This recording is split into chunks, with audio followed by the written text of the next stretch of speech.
हमारे कर्मों का लेखा जोखा कौन रखता है?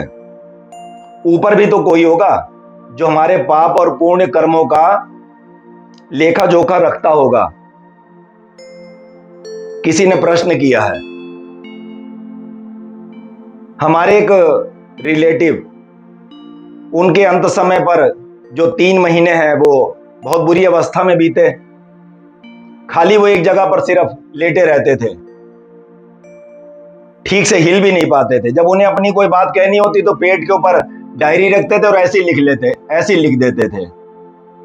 कुछ टाइम तक तो ऐसे ही चलता रहा। जब वो लिखने की अवस्था में नहीं रहे तब भी वो पेन डायरी मांग लेते थे, लेकिन उसके ऊपर घिचड़ पिचड़ कर देते थे। जैसे छोटे बच्चे होते हैं, पेन और डायरी उसके हाथ में दे देते हैं, वैसे ही वो कर देते थे। एक बार मैंने एक लाइन बहुत दिमाग लगा करके पढ़ ली, उसके ऊपर पनवाड़ी लिखा हुआ था। कहीं पान गुटखा लेते होंगे, तो मैं उस पनवाड़ी के पास गया। मैंने कहा कि आपका क्या उनके साथ में कोई हिसाब किताब है? कहने लगा हाँ, 100 रुपए के आसपास उन्होंने देने हैं। तो मैंने उनको 100 रुपए दे दिए अपने पास से। अब उन्होंने देने थे, उन्होंने लेने थे, मैं बीच में आ गया, मैंने दे दिए। इसका मतलब जो लेखा जोखा था वो 3 लोगों के बीच में था। आगे की बताता हूं। जब उसी प्राणी का शरीर छूट जाता है तो जो उन्होंने डायरी के ऊपर घिचड़ पिचड़ करी थी, वो घिचड़ पिचड़ नहीं है। जो उनकी चेतना के अंदर पड़ा हुआ था वो उन्होंने उसके ऊपर लिख दिया। जब हमारी समझ में नहीं आया तो हम उसको पढ़ेंगे क्या? अब वो हिसाब किताब उन्होंने ही अपने आप करना है। वो लेखा जोखा उन्होंने अगले जन्म में जाकर के खुद भोगना है। अब वो लेखा जोखा कहां है? वो इस चेतना के अंदर पड़ा हुआ है।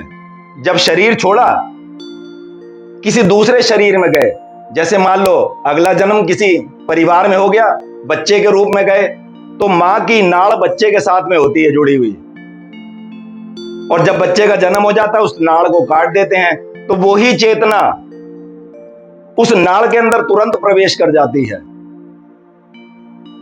अब वो बच्चा जैसे जैसे बड़ा होगा, जो अपने कर्मों के भोग वो छोड़ करके आया था, वो आगे जाकर के उसने भोगना है। क्यों? क्योंकि जो चेतना इस शरीर के अंदर पड़ी हुई थी वो उस शरीर के अंदर चली गई।